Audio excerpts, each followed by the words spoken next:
À l'intérieur du pavillon faiblement éclairé, Alexandre, épuisé, fait face à son reflet dans un miroir fissuré, son visage émacié.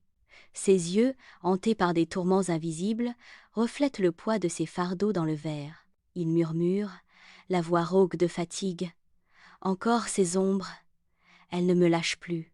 Une voix désincarnée résonne en écho, glaçante. Tu as accepté la lumière, mais tu as oublié le prix.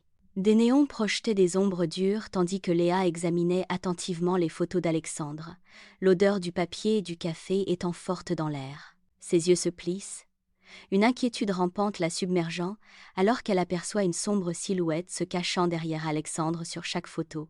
Un frisson lui parcourt l'échine alors que la présence troublante devient indéniable. « C'est impossible », murmure-t-elle.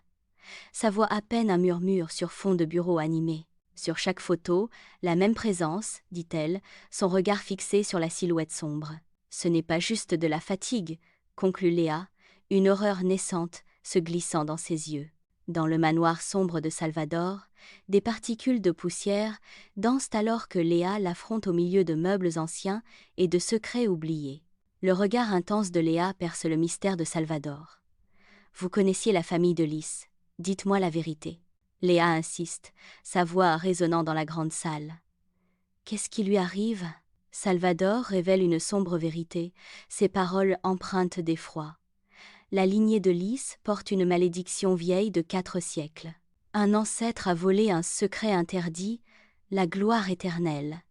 Et depuis, chaque héritier paie la dette. À suivre, like et abonne-toi,